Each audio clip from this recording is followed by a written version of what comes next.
Welcome to Spirit Island. We've got whiskey, gin, and this tiny bottle of rum.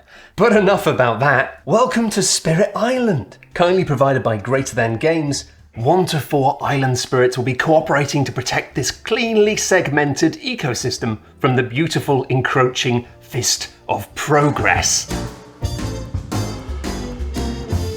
You'll be amassing powers, building up strength, and coordinating with your fellow spirits to stop the island from becoming absolutely blighted. Because, oh no, the colonialists are here, and they're about as white as plastic can get. And if no one stops their juggernaut of bullshit, then pretty much everything on the island that isn't specifically them is gonna suffer. You'll win the game by either killing a sufficient quantity of them, no judgment here, it's your choice, or by just scaring them enough that they all decide to leave. You'll be trying to get rid by playing power cards that'll burn, drown, zap, spook, mudslide, extrude, animorph, and blend these invaders, and building up your presence on the board with these little wooden discs letting you exert more of your spiritual will over the island. And in turn, plonking down these discs reveal upgrades, letting you play more cards in a round, gain more of the spirit juice you need to play them, and more. The problem is, all of your powers are either fast or slow, and for a game about spirits, it's surprising that there's no medium.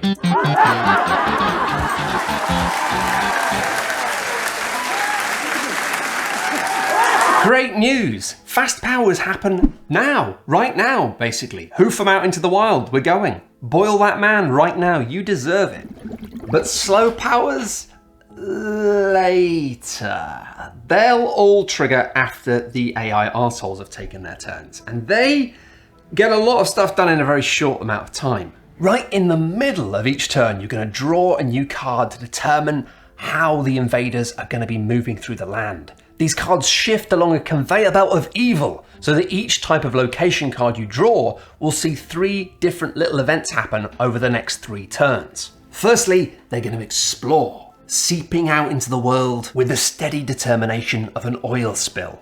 Then they build, creating static defenses in towns or cities. And then predictably they just ravage the land and destroy it for profit, leaving blight behind that leaves the land mucky and removing your presence, your spiritual presence from this gorgeous island of spirits.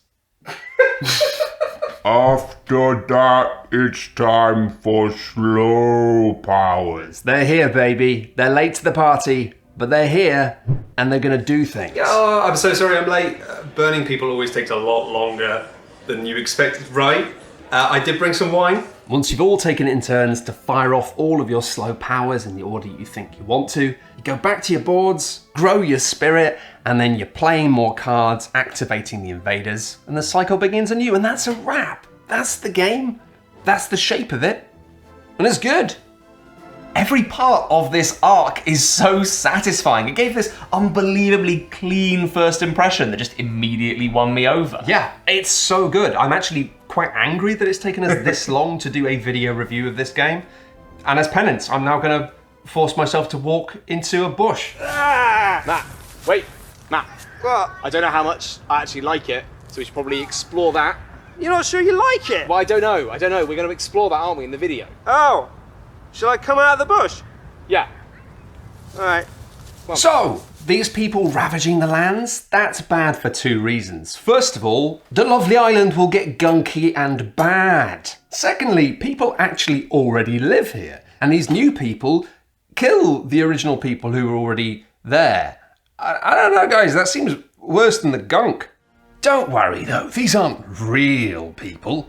Not the kind of people who put flags in the ground and borrow other people's things using ships and insist that that mountain was actually invented by my father. No, the Dahan just sort of exist in this place and have lives and a culture and are frankly just getting in the way of me putting down all of these flags. And wouldn't it be nice if ignorant and greedy and nasty characters like that didn't just get away with it, didn't manage to whitewash their legacy with statues and public buildings, but instead had to face the music, had nature reenacting actual karma, with the world itself pushing them back, or tormenting them with nightmares, or The earth itself opening up underneath their feet and swallowing them whole like racist jelly babies. But unfortunately, that is pure fantasy. But hooray! This is pure fantasy!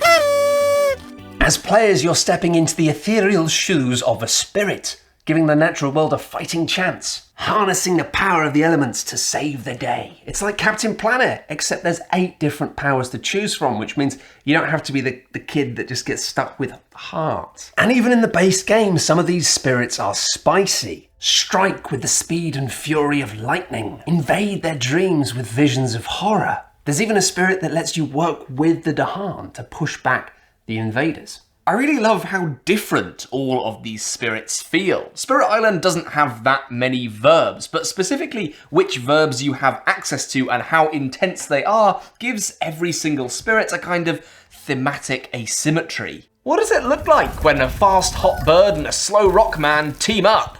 What about Chunky Spido and Bad Dreams? But even when you've got a spirit, you're not stuck to just one playstyle. Yes, each spirit has some unique quirks and powers, and you get a starting hand of cards that tends to guide you towards a certain direction. After that, it's up to you. You can grow your spirit in a bunch of different ways. You can draft from the minor powers deck and just add them to the hand that you're building up, or you can remove an existing power in exchange for a big grown-up one. And if that's not enough, and by God it should be, you've also got these little mini powers that you can activate on the bottom of your board by having the right elements in play on your board and on the cards that you've just played, which does lead to some juicy decisions when you're drafting up new power cards. I need some fires and some waters, but also sometimes just leads to some really obvious decisions when drafting cards. I do think that this bit is where Spirit Island does lose me just a little, because it means that you're focusing your attention down here rather than over here. You're working out what things you need to play to activate your abilities, which are often the most versatile expressions of what your spirit can do. But this restricts how you're pushed to interact with your fellow players. Oh, I would help you push these guys right next to the ocean so that you can drown them, but I actually need to keep them here so that I can play this card and zap a guy all the way over there. I'm going to give them nightmares next round. Yeah. Listen, but this is also what I love about this game. I love the fact that it's not just, yes, I'm playing this character. It's that you start off with this character, which gives you several pathways for how you might play them, and then you're not just playing a character, you're making a build. You're trying to efficiently slalom down through the game perfectly, getting that, ooh, you're like an oiled up Ned Flanders. Oh, it feels good. And that means that playing the same spirit more than once is fun, and this game has 8 different spirits you can play for. Get this game some trousers, because Spirit Island has legs. Sure, there's 8 whole spirits in the base game, but there's also a scalable difficulty system for a series of escalating threats over the course of multiple games. Different colonial empires to bash your head against with their own twists and turns. Look, it's the Swedes! Give it up for Brandenburg, Prussia!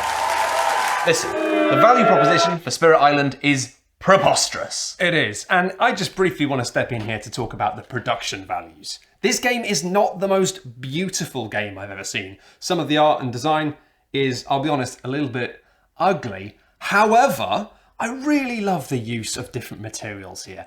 It's a simple, obvious thing, but having the spirits and the little indigenous Dahan houses being made of wood, whilst the bad things that appear are made of plastic, it's just simple, nice touch. It adds something to the game. It's a really excellent use of plastic, and I don't say that very often. But as a counterpoint to Matt's ideas about production values, what the heck is going on?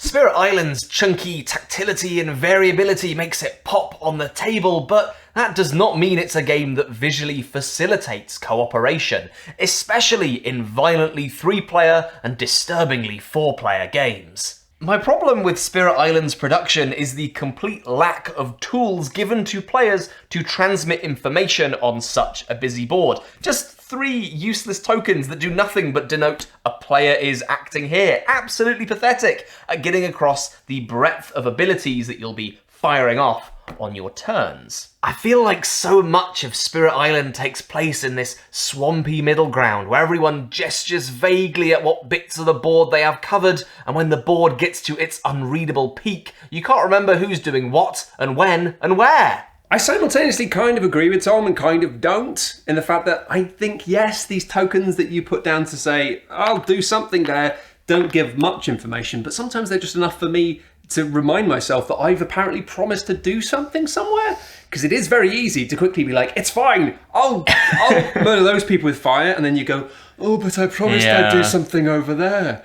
But Tom is right that it's kind of a blessing and a curse in the fact that the complexity of what you can do with your cards later in the game is pretty vast, and that stops having the problem with co-op games of quarterbacking, of having one player telling everyone what to do, because it's kind of a bit too fiddly for everyone to do that. But at the same time, with 3 or 4 players trying to machine your way through it together is sort of, it's too complicated to be fun. I think it depends on what kind of co-op game you're after. I think I like my co-op games where all players sort of mastermind what everyone does on everyone's turn. But in Spirit Island, it feels a little bit more solitary, where you're playing cards to affect your area of the board and then occasionally reach across the table and interact. But I love those points of interaction. I wish they happened more, and they happen a lot in 2-player games, but in 3 and 4, just a bit too muddy for my liking. So it is probably better with 2 or maybe just 1. And it says a lot that the boards you add when you add more players are segmented, and they're all basically almost exactly the same board. It's easy when you're playing this game with some of the simpler spirits, especially, to just end up being like playing your own little game in your own little board with a tiny bit of collaboration on the edges. However, when you get into the more complex spirits, you have more opportunities for collaboration. But even when you are managing to find ways to collaborate with other spirits, you've still got a pretty blinkered view on reality. You know, yes, you'd be like, I'll help you with this, you help me with this, but you can't help but constantly still look at the problems arising on the board through the eyes of whatever it is that you do really well. Sorry, yeah, were you two just talking about drowning people? Because it's just that I love drowning people. I just love drowning people. We should drown some people right now. Brilliant, I'll just fetch the tides. But even though it is easy to get trapped playing your own little game, when the game gets tough, it really is vital and exciting when the game allows you to reach across into that soupy realm of collaborative work. And when the soup is juicy, it is so flipping juicy. I think what I love most about Spirit Island is the fact that it escalates so rapidly. At the start of the game, this is fine, we can manage this. And then it's like, okay, they're exploring, okay, they're building, okay. And then immediately, oh, there's just so many people everywhere. The whole map is full of flipping buildings. Ah! And then you work out what you're gonna do and you come up with a plan. And then they're all gone. And you're like, yeah, we're the best, we got rid of all of them. And then they're all back again, straight away. It's alarming how rapidly it just goes.